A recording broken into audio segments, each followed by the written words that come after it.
Hi, this is Wes Fryer, and in this screencast I'd like to show you how you can download and install a Minecraft world that someone else has created from Dropbox and load that up in MinecraftEDU on a server that you're running at school. I guess probably what I ought to mention first is that MinecraftEDU is a special educational version of Minecraft that you can purchase and license, and we purchased this last fall in November of 2013 and have been using it this year in our STEM classes with 4th and 5th graders and also in our Makers Club that we have after school. On my STEM curriculum page, stem.wesfryer.com, I have a link for MinecraftEDU, and there's different challenges and things like that I've put here, and the one we're doing at the end of the year is called this Orienteering Challenge.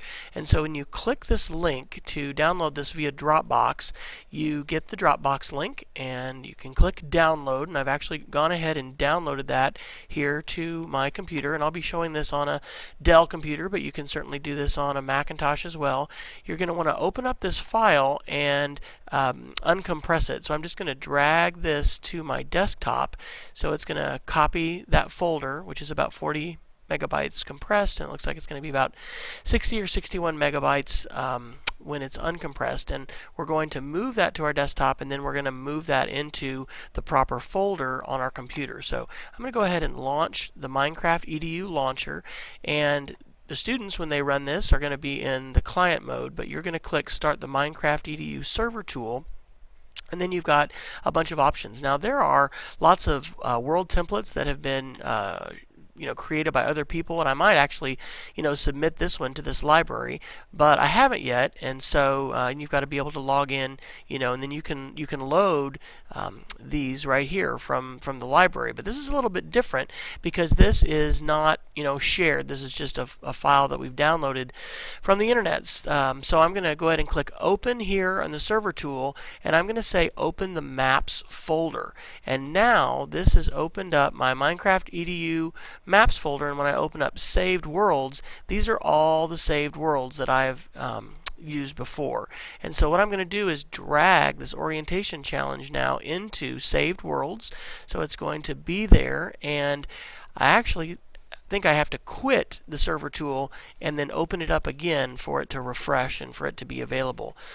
But now when I open up the server tool, I'm going to choose a saved world, and I'll start to type orient, and there's the orienteering challenge that is appearing here for me to be able to use. And I've got some information that I saved about this, and now I can click Start Server with Selected World, and that basically is it. Now once it fires up, the IP address for this computer is going to be accessible here on our local network at school, and students are going to be able to, from our computer lab, connect to this computer. Now I have had a couple extra gigs of RAM installed, so I'm running a somewhat new Dell computer with 4 gigs of RAM. It seems to work really well.